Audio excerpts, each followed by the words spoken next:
the locations, the dates, and the pilots involved.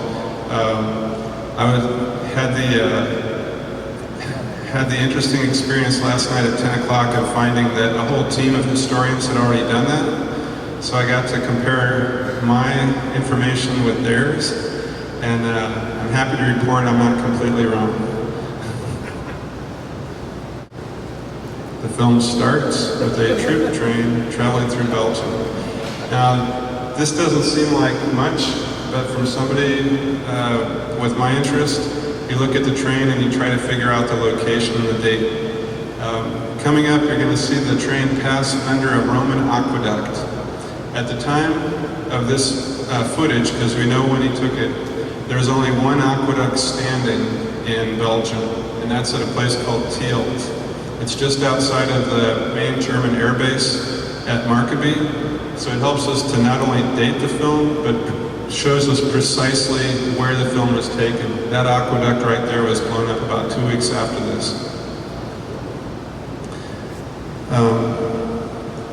Anthony Fokker is actually up on the roof of the troop train taking the movies. You don't really want to be inside a troop train. If you've ever been to a stockyard, that's what a troop train smells like. So being up on the roof is actually the most fragrant place to ride.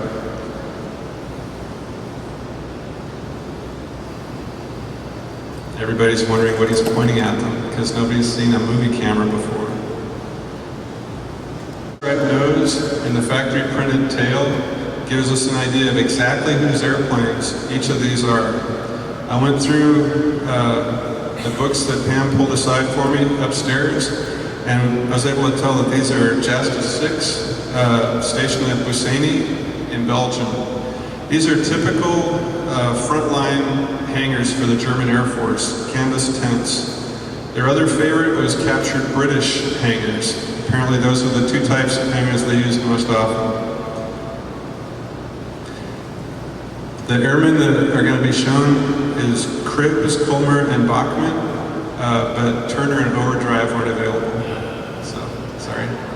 Again, Jasta 6. The last aircraft on the row is actually Hermann Goering's. What's the date? The date on this part is September of 1918. This is the flight leader coming up. There goes Lieutenant Wolf. He was a Navy pilot that flew with Jasta 6. The guy with the dueling scar. Okay, they all have dueling scars. That's a guy named Klein. He became the ultimate CO. Now, as these guys take off, the last D.VII to take off is actually Hermann Goering, the World War II leader of the Luftwaffe. Were those guys wearing parachutes? At this point of the war, most of them were wearing parachutes, but within a month, the German Air Force had started issuing them to everybody. And you can tell when you look at the pictures, because prior to the parachutes, they just have flight suits, and then after the parachutes, they had a one-piece harness. That's Hermann Goering's aircraft in the back. This is him. A good way to tell Hermann Goering when he's in the cockpit, even without the scary mask, is he had been shot through the hip. It was very hard for him to get in and out of the aircraft. So all of his aircraft featured a cut-down side on the cockpit. You can actually tell that. If you look at a whole line of them, his airplane always stands out because he physically couldn't get out of the cockpit if it was the normal size. These are flare cartridges. When you're passing over the lines, the gunners on the ground often just looked up and said, "Plane!" Boom, boom, boom, and started shooting. So the way you keep them from shooting at you is you'd fire a flare as you go.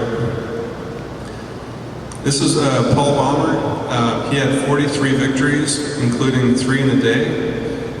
Not easy to do. He also shot down 3 balloons, which is something else that's not easy to do.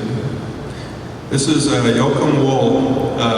He's known as Little Wolfchen, or Wolf Cub, because there were 2 other men in the squadron when he got there that were already named Wolf, and he was the shortest of the 3, so he became the Wolf Cub. What's the date on that? This is 1918, August time frame. 1918? 1918. There goes Heinrich Guntermann, 39 victories, the first guy. The last aircraft to take off here is Hermann Goering. Hermann Goering flew a variety of Fokker D-7s, but his friend Anthony Fokker, since he was the guy producing these, he actually built one specific for Hermann Goering and did all kinds of little minor changes to it. That aircraft right there, the one in this movie, because I figured with that one aircraft, I could tell this guy right here. I figured if I could identify this one airplane, I could tell everybody else exactly when and where this took place. That turns out to be a guy named Hans Schultz. Hans Schultz was shot down 2 weeks after this picture, after this movie. So we can date it, we know the location, we know where he was lost, so we know where he was flying. So this is definitely Hans Schultz. When I compared the notes with what the historians had come up with, they agreed with me. This is Jasta 6, and it is Hans Schultz's airplane. He didn't get to fly it for very long, so when you see the video, you're seeing literally a captured moment in time. He was, luckily he wasn't killed, he was shot down and taken POW. But this was the first Fokker D-7 to fall into Allied hands.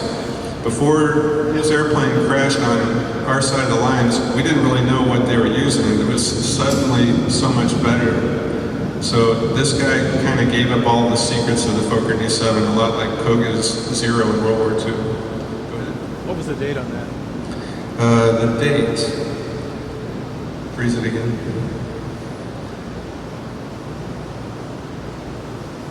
Actually forced down intact by an SE-5A. The SE-5 got in behind him and was literally giving the kill shot. The guy was pointing at the back of his head, and he's like, all right, you got me. So once he landed, they were able to take the nearly intact airplane and wring out all the secrets. Go ahead. He's flying with the Ravens of Jasta 6. They were called the Ravens because their commanding officer his last name was Raven, which means ravens. So most of the airplanes had a raven in their insignia. Schultz didn't. That's how I was able to tell whose airplane it was. These guys, what you're going to see now is a bunch of staged footage. Anthony Fokker's camera became a real popular attraction at Jasta 6. So they would pretend to have air raids, and everybody would run over and ring the bell. You know, the familiar, don't yell, ring the bell. So they'd come over and do these little skits for a couple of days. You'll see different people running up and down the ladders, and it was just Fokker yelling, "Action!" And they would all pretend that there's an air raid going on. This is the airfield at Markeby. It's in Belgium. It's not far from the German border. And Anthony Fokker would routinely go to this airfield. But at this time, the reason he's there is because one of his brand new airplanes, the Fokker D.VII, had come apart in the sky. And they wanted him to go to the front lines and figure out what had happened.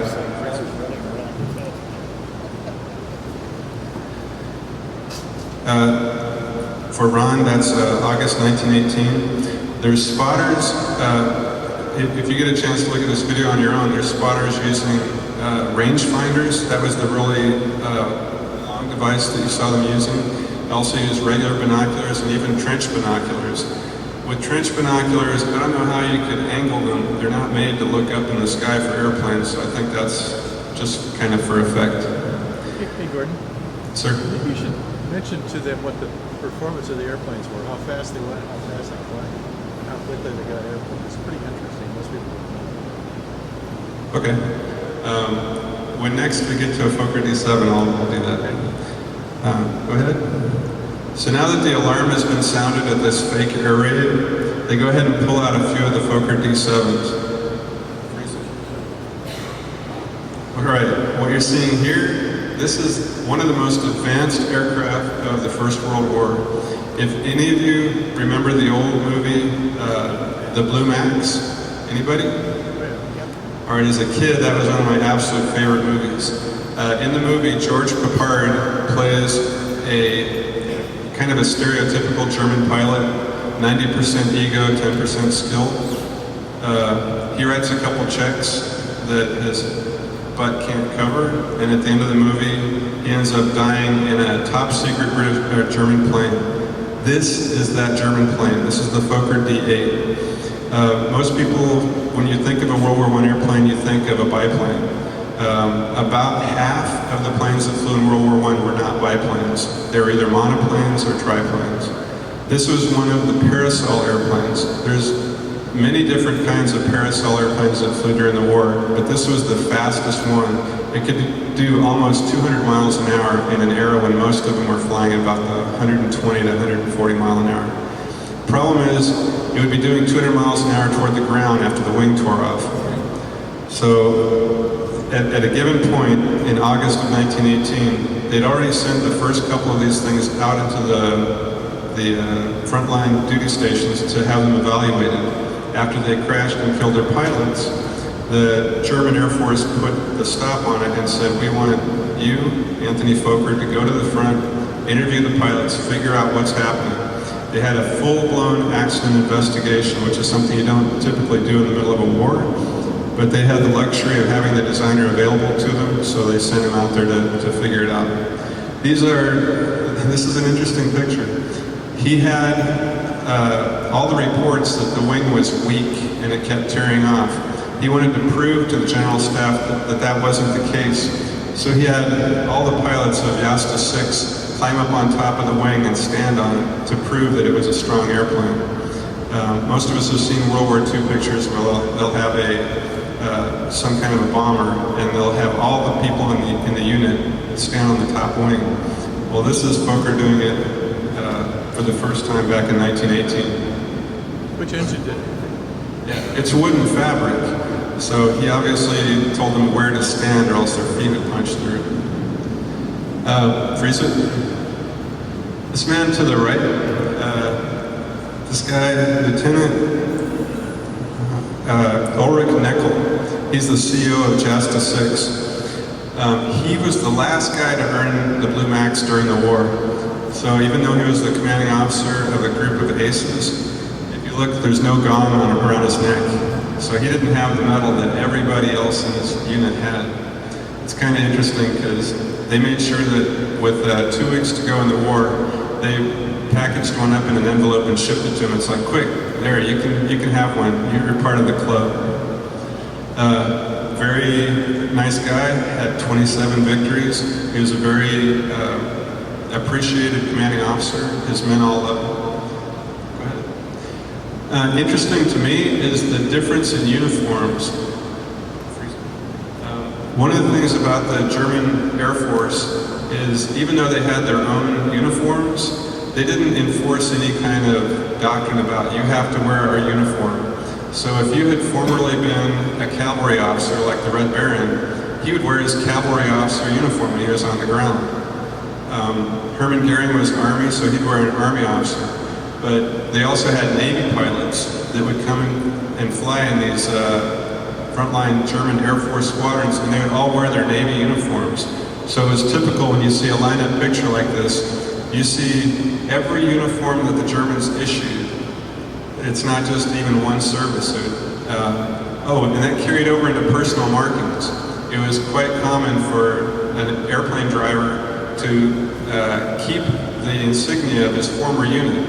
So if you were a shipwrighter, if you were a sailor in the Kriegsmarine, but your last ship was the Lübeck, when you got your own airplane, you'd paint it up with the symbol for the Lübeck.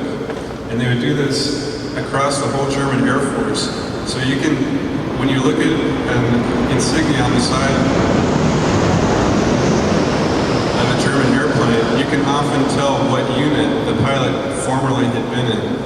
It's kind of interesting because you think of the Germans as being more rigid than that, but that's how they did it.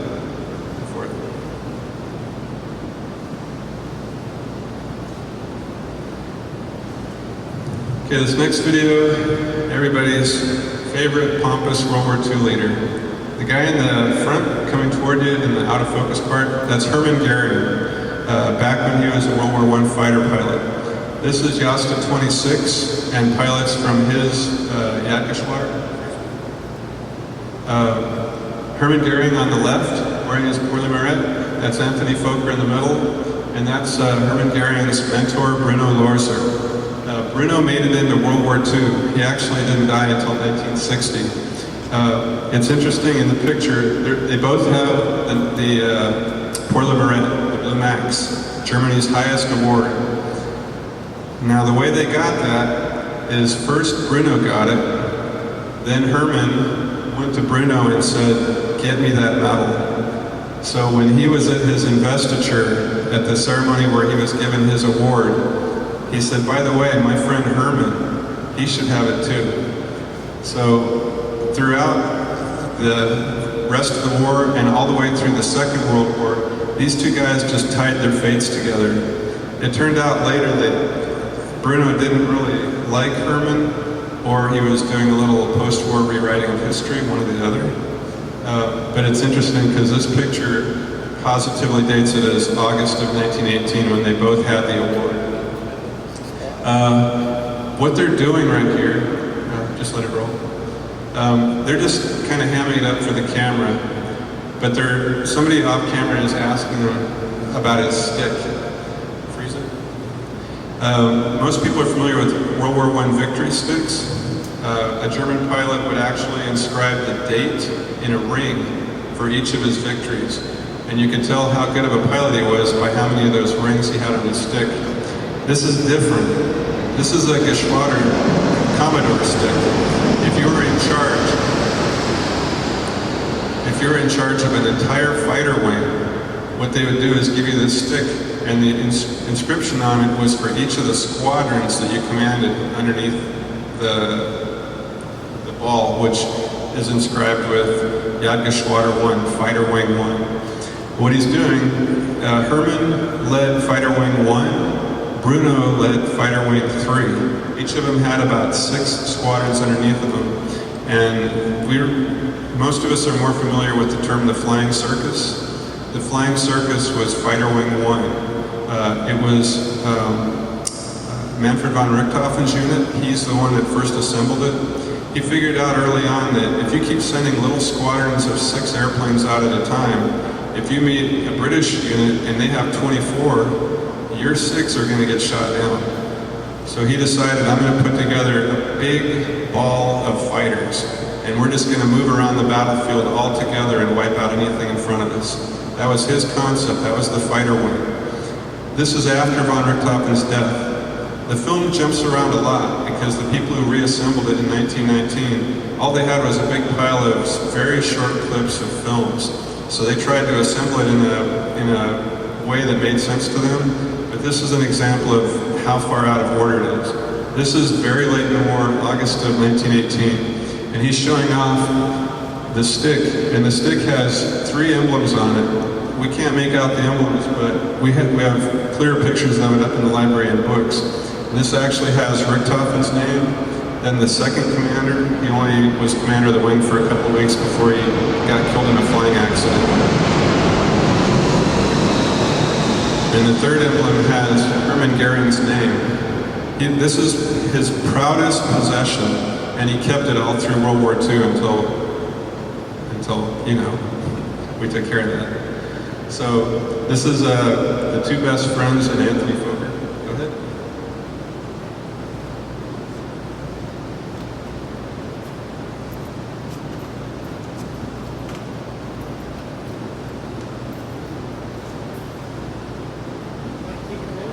Yeah. This is the 2 of them showing off. What I find interesting is they're both wearing just plain army uniforms. This is during that time when they were trying to figure out what had happened to the initial D-8s.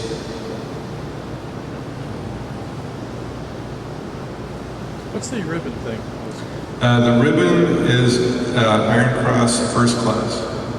You typically wore the medal, the Iron Cross, that's the Iron Cross Second Class, on Bruno's chest. First you get the medal, and then you get the ribbon for the First Class.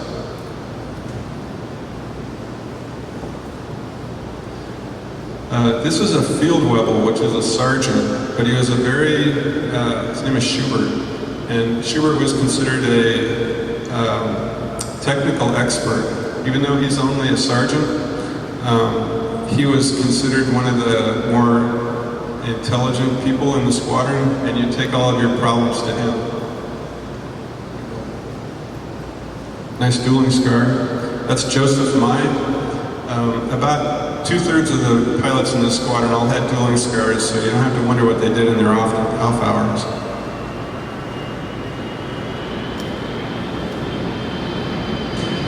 Okay, this is Lieutenant Ulrich, the CEO of Jasta 6 prison.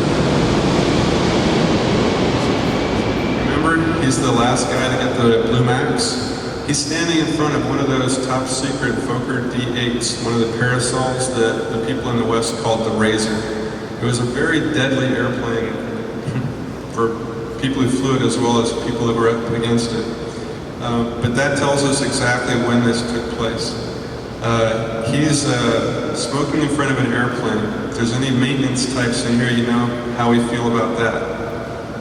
Go for it. Is that the same Oberrüssel motor? It was a Oberrüssel. Unfortunately, the Oberrüssel that they got was a Mark II, and they expected to have the Mark III. Freeze it. Anybody can tell me what that airplane is that these German pilots are all in front of? That's a Spad. What I never realized is the Germans would fly any airplane they captured, and not in the way that we did. If we captured an airplane, we'd take it to an evaluation center and ring it out. We'd want all of its secrets. If the Germans captured a plane, that was their new toy. If you're the guy that forced down the airplane, you got to keep possession of it. This one is actually flown a lot by Ernst Udet. To me, the stereotypical German ace of World War I. If you watch a World War I movie, if it has anything to do with German flyers, they'll always have a guy that everybody else looks up to that wears his hat a little bit to the side, always has his hands in his pockets, seems really laid back, and then when he goes into the air, he just kills everybody. That's Ernst Udet. Ernst Udet actually captured a Spad of his own because he flew this captured one. It was forced down from a squadron called Spa 62. It's a famous Spad. The Germans loved it. Everybody flew it. But once Ernst Udet flew it, he wanted one, so he went and forced one down so he could have his own. He used to fly it back and forth to Germany, which you would think would be a little dangerous. But on the top wing, he wrote "Gut Leute," which means good people.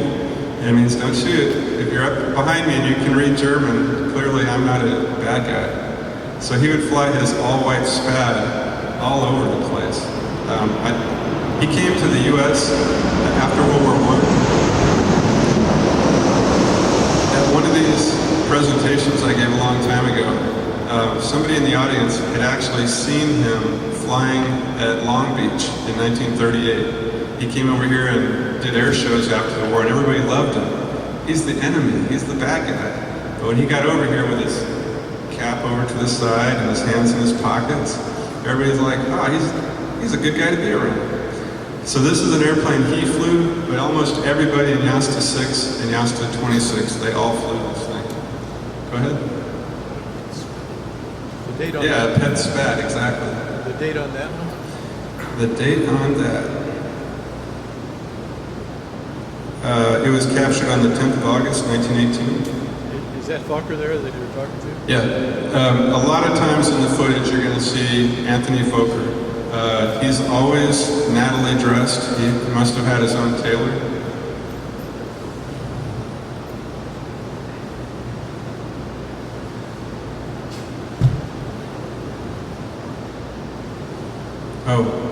On about half of the footage, dogs show up. German pilots apparently had time to train a lot of dogs. Anthony Fokker, and he had a regular photographer next to him that day. So there's a dozen pictures of him exactly dressed like this. Those are British helmet and goggles.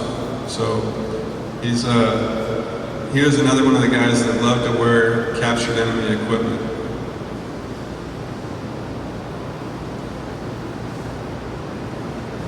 In case you're wondering, the guys in civilian suits all worked for Fokker. They were out in Belgium for that same accident investigation.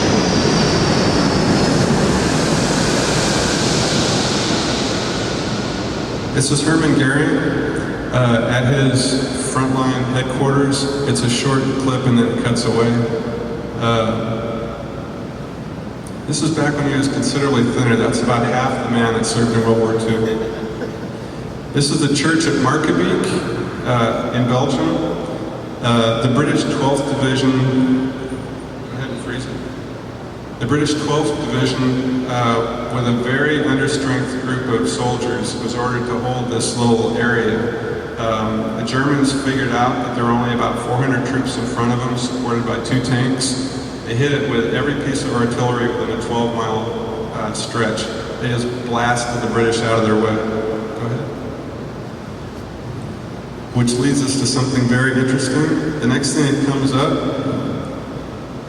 after the church, Anthony Fokker, after the battle, he went and took a movie of all the destruction.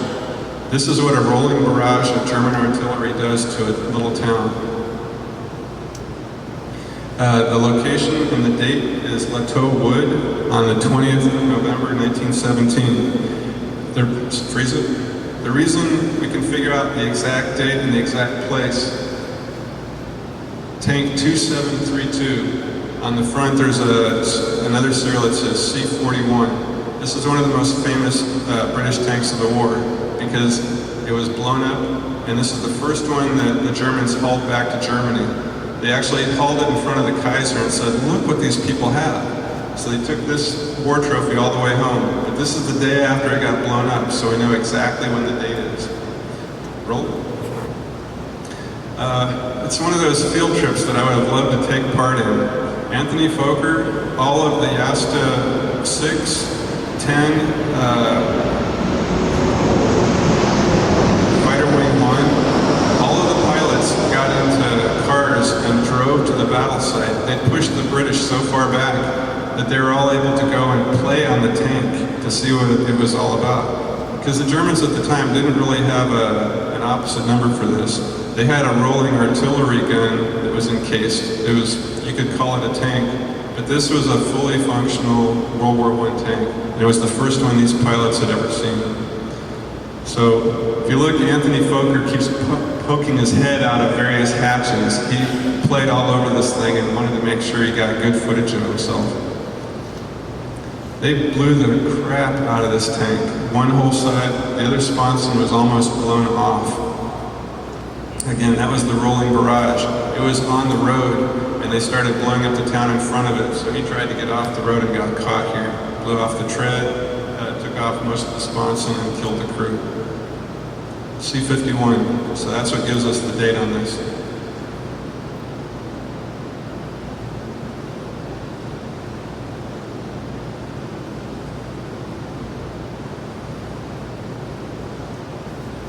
This is all the same town, called Lateau Wood. Let's freeze it. Okay, I'm not going to show you this part. I'm not the slightest bit interested in a naked Hermann Goering getting a water splashed in his face by Anthony Fokker. I need you to take it to 1559.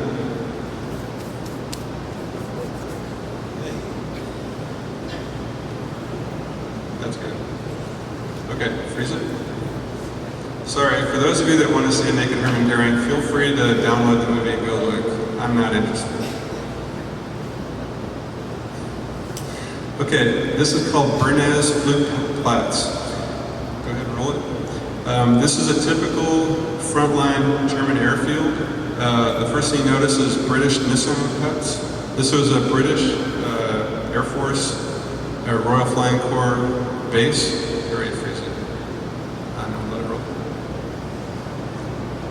That guy right there, that airplane in the corner, that gives us a date. That's called a false D-12.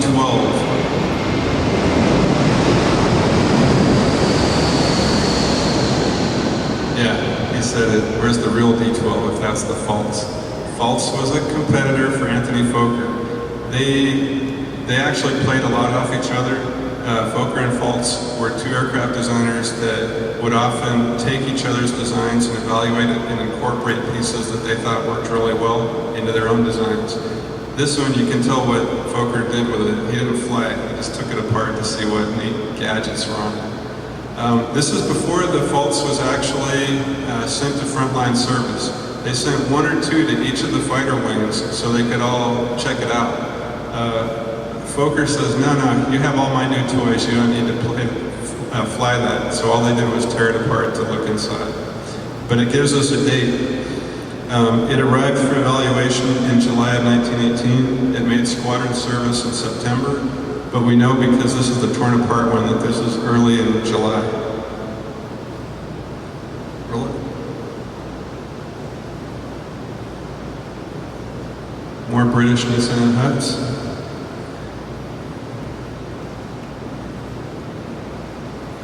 Okay, the next guy coming up, this is Hermann Goring and Bruno Loerzer. That's Wolf, the tall guy in the middle. Friesen.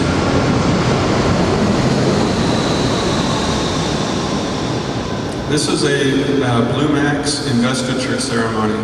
There's only 2 of them recorded on film, and they're both in this. But this one right here is for a pilot that had just left the squadron. He went home to Germany, and after he left, they got the cable telling him that he had won the award of the Blue Max. So they called him back. They said, you got to go back to your squadron for something. So when he showed back up, they had a big party for him. It's this is Kirstein's pour la Merite ceremony on 1 July 1918. Roll it. What were the requirements for the Blue Max? Freeze it. Typically, you could earn the pour la Merite, the highest award in Germany, if you shot down 20 aircraft. That varied throughout the war. Obviously, for the first few people who shot down planes, if you could get 10, they would consider it such a great honor that they would give them the Blue Max. By the end of the war, they kind of had a set number of 20, or you could do it for a particular action, like a Victoria Cross. The guy before that shot down 5 airplanes in a day, he got it.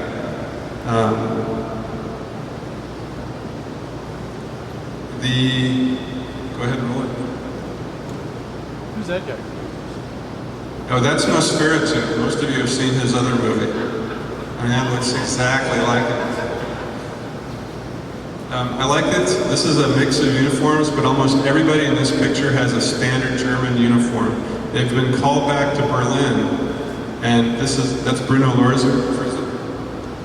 Bruno Loerzer commanded the Luftwaffe fighter force during the Battle of Britain, so we know how well he did his job. The guy to the right is Kirstein. Go ahead and roll.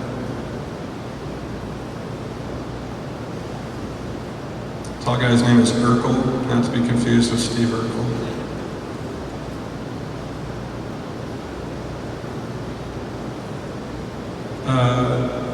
Let's see.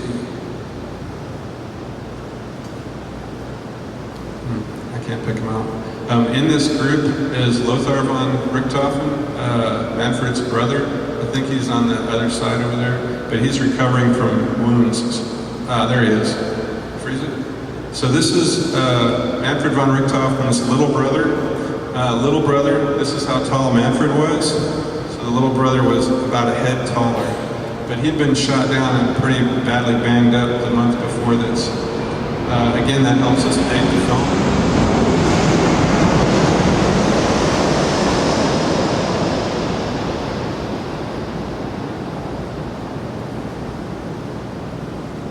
That's July 1918.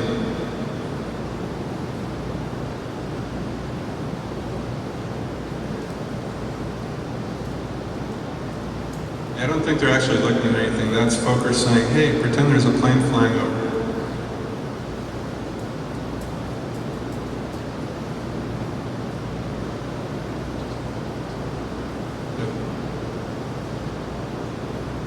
Okay, freeze it.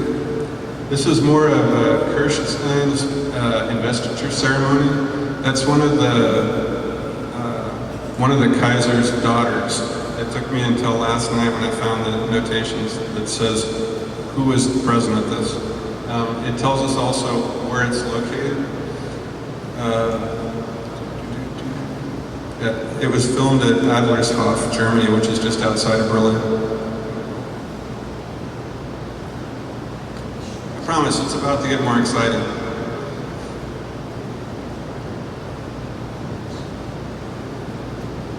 That's Richtofen, closest to the camera on the right, the brother Richtofen.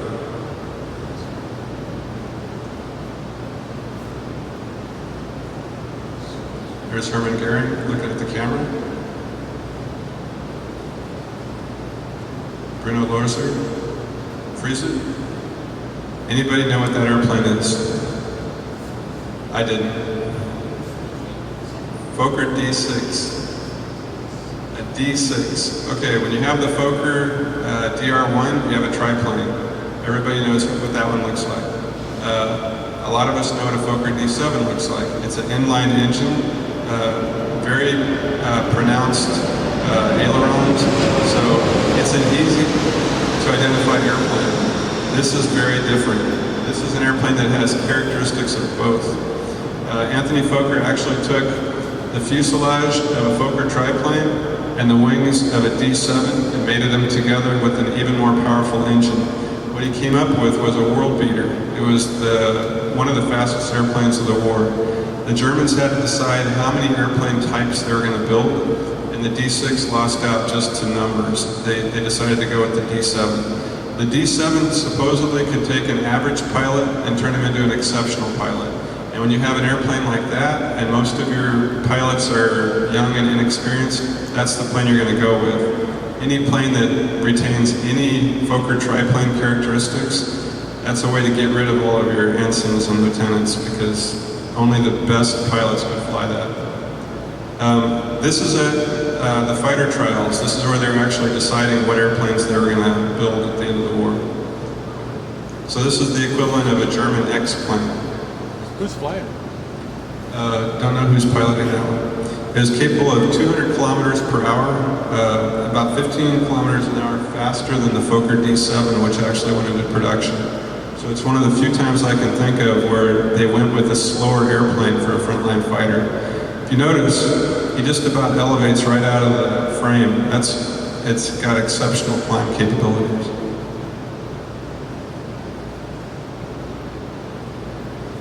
They wrung it out. They gave it a very thorough set of tests, and even though the pilots who flew it thought that this D6 was better than the D7, because the D7 was easier to construct and had Mercedes inline engine like a car engine, they went with that one instead.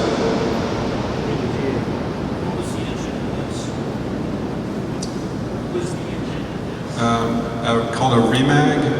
It's like an uprated Oberrussel, just a little bit better.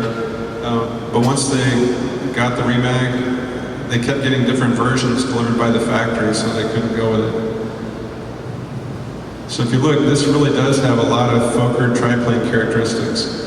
Okay, this is Anthony Fokker, and my favorite part of it is he's wearing a British coat. Later on in the film, we're going to meet the pilot who donated it to him.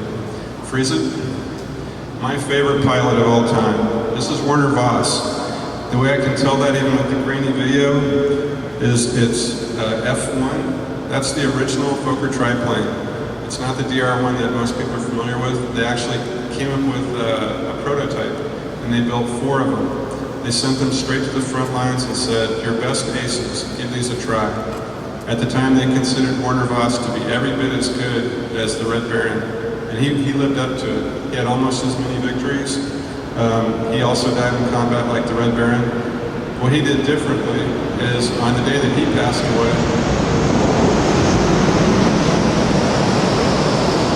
he took this prototype triplane and he attacked a German squadron of aces.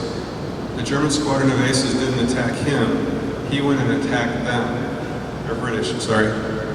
He actually took on 7 airplanes of 56 Squadron that had 2 very high number aces in there. And he put bullets in all 7 of the British planes. A couple of those planes made it back to base in tatters. So he took on a 7-to-1 ratio against some of the best pilots that the British had. Unfortunately, Rhys Davies, he became an author after the war. he put two in the back of his head, so that ended Werner Voss's career. Exceptionally good pilot. I can't find anybody anywhere that wrote a bad word about him. The British actually are his biggest fans. You can read passages in any book written from the British standpoint, and they talk about the tenacity and the skill of this pilot. It shows the serial number, F1-103. It's the third prototype. The Red Baron got the second. The first one I don't believe was delivered. Roll. This is within a couple of days of when Werner Voss was killed. Freeze it. Check out the goggles. Check it out. He doesn't have two glass pieces like typical goggles. He has a visor. He's the only guy I know, and it's the only time I've ever seen that kind of goggles. So if you guys ever look into World War I, see if you can find somebody else who wears that. I think that he came up with those himself because nobody else had them.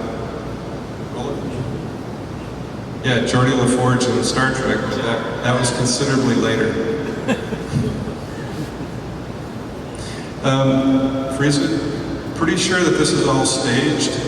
Even though he's going through all the steps to launch in his airplane,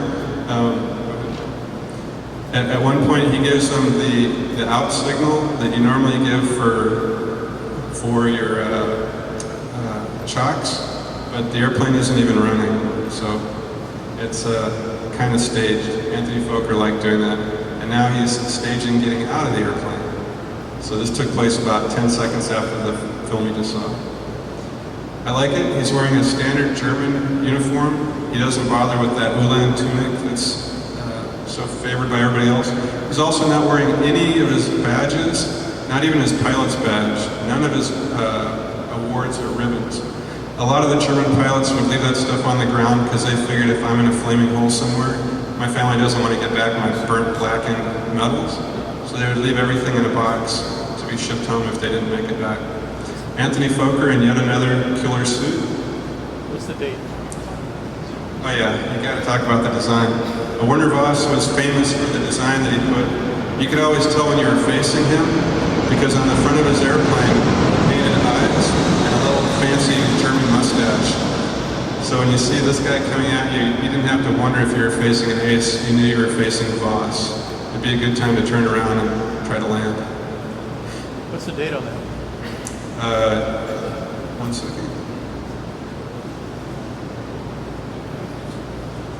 September 1917. The engine, in this case, one of the things that they're talking about is that's not a German engine. When he got this F1 delivered to him, the engine kept cutting out on him. So knowing that the people on the other side of the lines flew airplanes with similar engines, he went up and shot up a Newport. It landed, and he had his mechanics go and pull the engine out of it. He's like, yeah, I need a British Gnome Larone. Our Rhone engines aren't working that great. So he's actually flying a prototype German airplane with a captured French engine on it. He got that out of a Newport. He got 42 victories, which doesn't place him at the very top. He got about half the victories of the Red Baron, but he got all of his in a relatively short period of time in comparison to the Baron. Freeze it. This is father and son. This is Albrecht Richtofen and his most famous son, Manfred von Richtofen, the Red Baron. Albrecht was a very big, imposing guy, and he ran a whole military district. He just happened to run the military district where his sons were flying. So it was common for him to actually go visit his sons at the front. The men that served under Albrecht called him the father of flyers.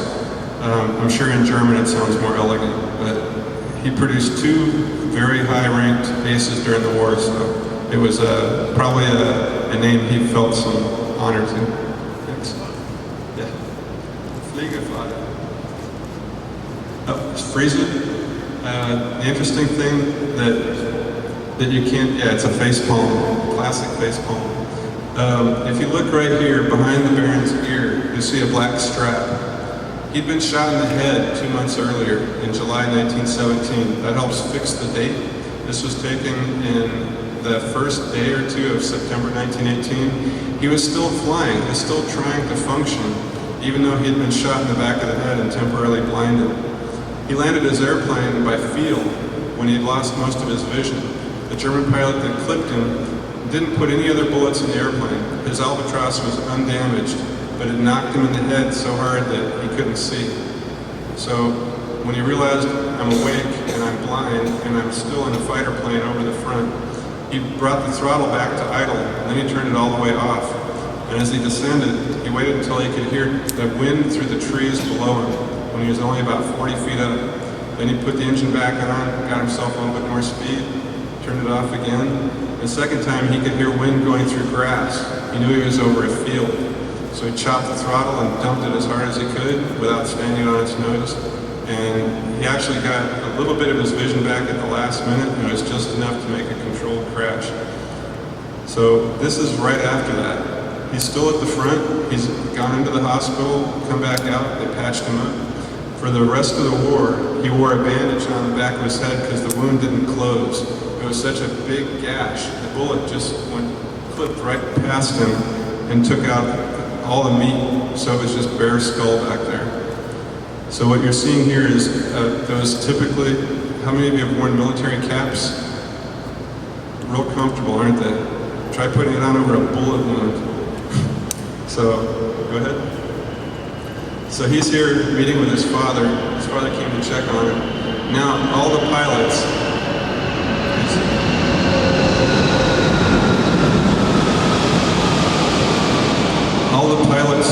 all the people who knew what side their bread was buttered, everybody wanted to come and suck up a little bit to Albrecht, the commanding officer of the region, and the Red Baron. So one by one, all of the pilots run up and salute him. And, this is the Red Baron in his most famous coat. Unlike Anthony Fokker, he's known more for his furs than for his fancy suits. Again, though, if you look when he walks by, you can see that cord holding the bandage on. This is Jasta 11. It was one of the units in his fighter wing. They're literally just all coming out for Anthony Fokker's camera. This guy right here, freeze it.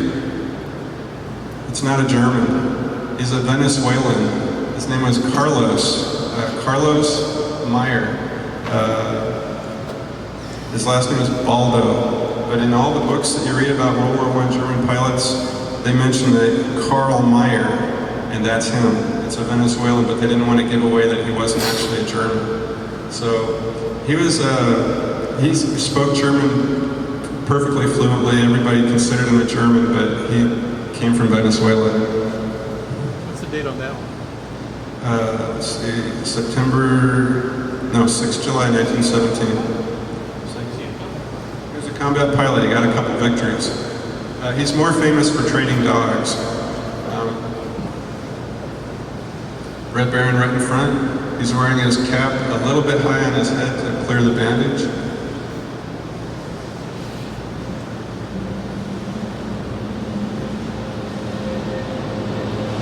This is his famous dog, Merite. We know the date. This is September 1917, but we also know that it's right before a minor tragedy happened. Moritz, his wolfhound, used to run out to greet the Red Baron whenever he landed. He knew his master's airplane. It's like the old Patrola where the dog is his master's voice. He knew when his own master was returning to the airfield, and he'd run up to the airplane. And one day when he ran up to the airplane, he looked up at the Red Baron, and he had lost his ear because he ran under the propeller. So it went dink. So this is pre-dink. He still had both ears.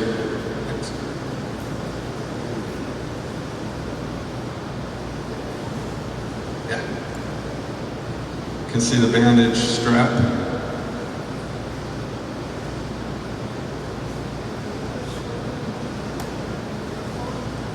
Second.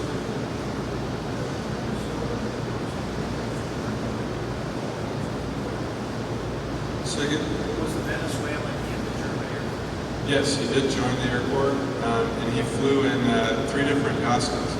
And he he was successful in each of them. He was considered by most of the pilots that flew with him a very good pilot, a better dog trainer.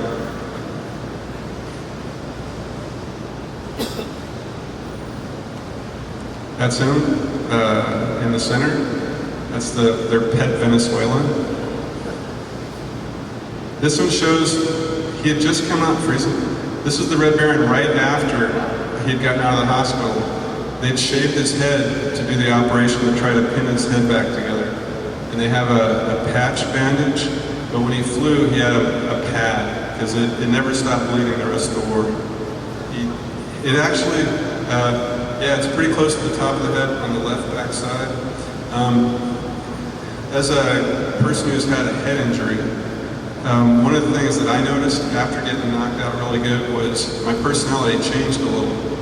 And it was weird because I would think about things I had done before the head injury, and it would just, some of the things were kind of strange to me. It's like, why would I do that?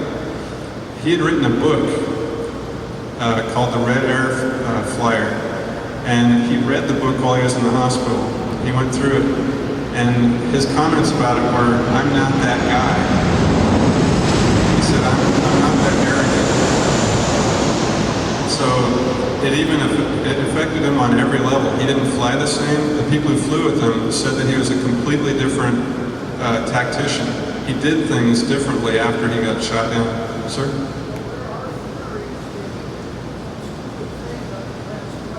You He's pointing out that on his last flight, the Red Baron, when he was shot down, he did you could make a list of about 20 things he did on that flight that he had never done before. He got tunnel vision on his victim. He flew away from his fighter cover. He got really close to the ground. He did a bunch of things that the old Red Baron would have never done, and it cost him his life.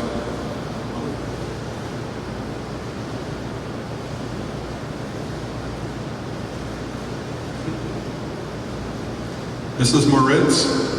The pilot behind him is our Venezuelan friend, and he's fitting out the Red Baron's goggles on his dog for him. Again, the dog trainer.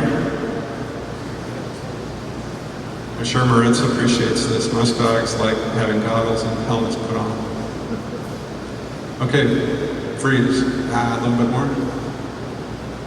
When his head comes down, half an ear. So we know when this is taken. Again, this is like the 2nd of September, 1917. The other video was from the 1st of September. So we know right when he lost the tip of his ear.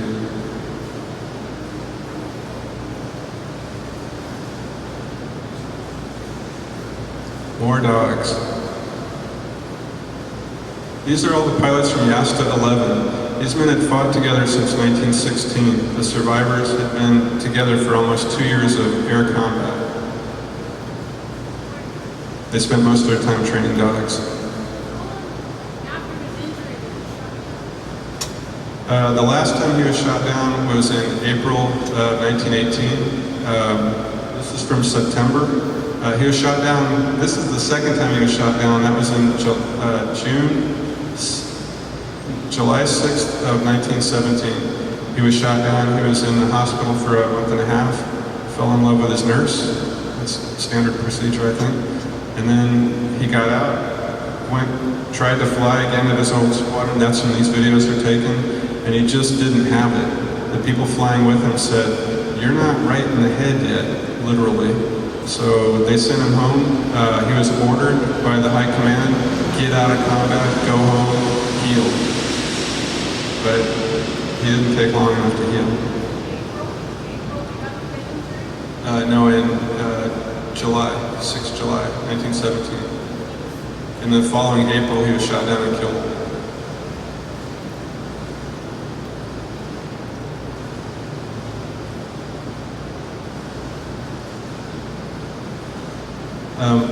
What I noticed about this, as they go down the road, you can't see it on this because it's too blown up.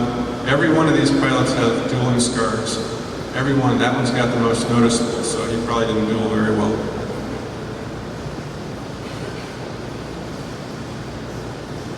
He's like, ha, I haven't dueled yet.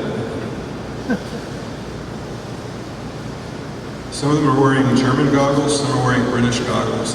I like this guy. I've never seen a set of goggles like that. It's almost a face mask.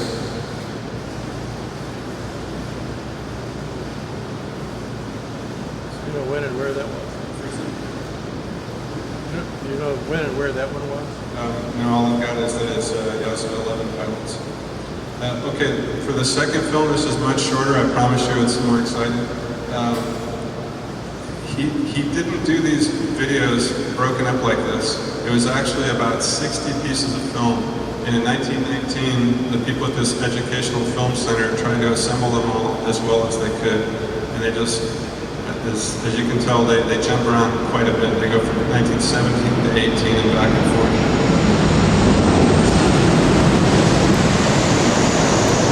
The first thing you see on the second video is he organized another one of those fake air raids. He got everybody at the whole airbase to participate. There's pilots manning anti-aircraft guns. There's pilots running upstairs, running downstairs again in a different order. So it's just the fun of having a motion picture camera around when nobody else has ever seen one. Again, that says recorded by MPH Fokker. Sir?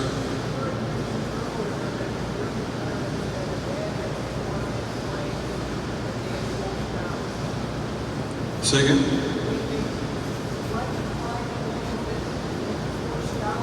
Absolutely.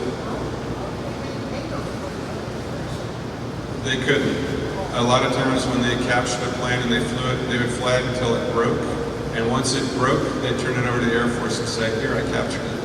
But that's a very real problem in both wars. When you capture an enemy's airplane, you typically don't have the right lubricants. Sometimes you don't even have the right octane of fuel to keep flying it. The SPAD was very forgiving though, so they were able to fly it for an extended time. Freeze it. Anybody recognize the machine gun? It's a Lewis. It's your standard British machine gun defending your standard German squadron.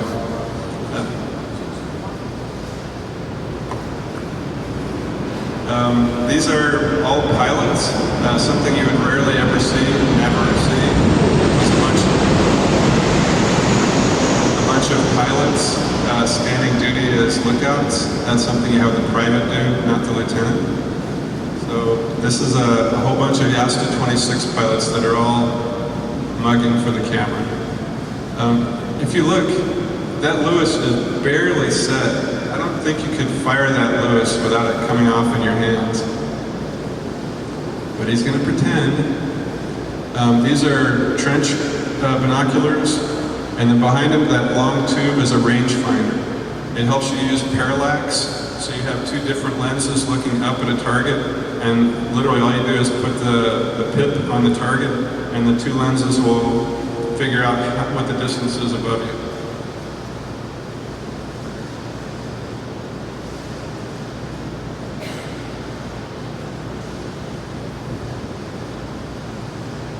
They're all pointing at the imaginary airplane. This is the part that I like. You get to see the Jasta 26 pilots coming down the stairs, and the next set of footage is the same pilots coming down in a slightly different order. So apparently he didn't like the way they came down the first time. Just like World War II, enemy comes, you ring the bell. You can hear a bell a lot further than you can hear, hey, it's an enemy plane. This is the Belgian airbase at Markerbeek, and that gives us the date, which is October 1918. Now, this is the fun part. They've just sounded an alarm. So everybody runs inside. Those are all the ERCs, as the British call them, all the ground crewmen, and they're pushing out a magnificent airplane. It's the Red Baron's F1. It's not the DR-1 triplane. This is the prototype. Freeze it. Easiest way to tell, besides reading the serial on the side, which luckily is very readable on this one, it doesn't have the wingtip skids that you would find on most DR-1s. One of the first squadrons that tried these out said that was a problem. If you dragged the wing, it would fracture it inside. So they came up with a little skid, very similar to the tail skid, and that's how they kept it from breaking. But that tells us this is the Red Baron's airplane. Roll.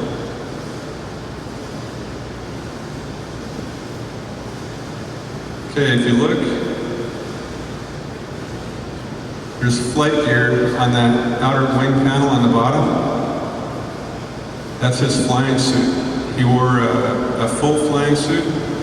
He walks out to, he's obviously just been driven out. And Manfred von Richtofen walking around the airplane to suit up. This is his test airplane. This is actually referred as an F1. It was subsequently lost about 2 months later. But at the time, he's just coming out for a practice flight to show off. Please notice the helmet, the hat he has on. There's a strap on the hat. Under this, the strap is actually holding on a bandage on the upper left side of his head. In July, this is September and July, he was hit by a bullet from quite long range. It didn't penetrate his skull, but it scratched him right down to the bone. It really never did quite heal. Certainly with what we know about PTSD today and injuries to your head, he probably suffered severely. And everyone seems to agree he wasn't quite the same after this. In fact, he violated sort of a cardinal rule. He generally did not like to fly in France, and that's where he ultimately met his fate, was flying in France after chasing another airplane where he sort of got gun barrel vision. Note how heavy the clothing is. It's quite cold at altitude, and these airplanes could go to 15,000 to 18,000 feet. They must have just been hanging on the prop at that altitude. But to properly prepare, you had to wear all the right equipment. With the scarf around his neck, the scarf is basically to protect chafing because your head is moving constantly, searching your 6 o'clock position and looking up at the sun. And here he is briefing his squadron mates. He was the commander of the squadron, probably telling the boys to look out for me and watch your tail and try and get the enemy down sun from you so you can dive at them down in the sun. For people who don't know, just walk outside sometime and look at the sun, and you'll see that the guy who comes from the sun is a considerable advantage because you really can't be seen if you're diving in from the sun.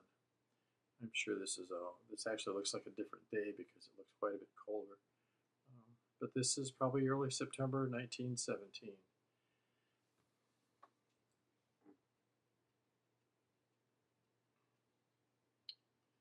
Go get 'em, boys.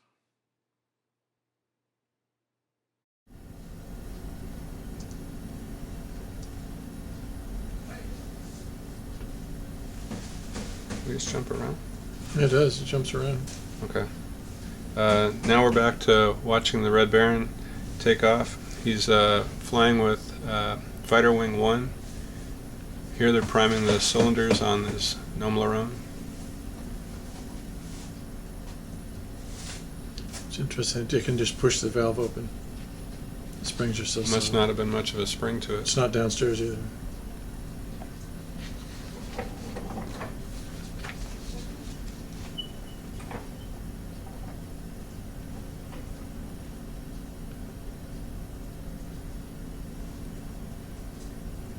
It shows the correct way. You're supposed to have 2 people prop these aircraft, but most of the time it was just 1 person. It's interesting, his flight gear was still on the wing there. This is likely a piece of staged footage. Although he's giving the cleared for takeoff wave, there wasn't any backwash. So this right here is spliced in from another flight. On this date, 3 September 1917, von Richtofen shot down his 61st victory. A Sopwith pup flew over their airfield, piloted by Lieutenant Algernon Bird of number 46 Squadron. He was shot down. Reports say that it was from behind, but these right here, the Richtofen and Anthony Fokker are pointing at bullet holes that appear to come from the front. So it's my opinion that he shot down Lieutenant Bird with a head-on pass. It would also explain why the pilot, shown here on the left, doesn't display any injuries at all. And if you were to put that many bullets through the engine of a British plane from behind, I have a feeling at least a few of them would go through the pilot. It's interesting he's not wearing his flying jacket. For the whole rest of the war after this event, Anthony Fokker wore a British pilot's jacket. So we're kind of thinking that this is the source of his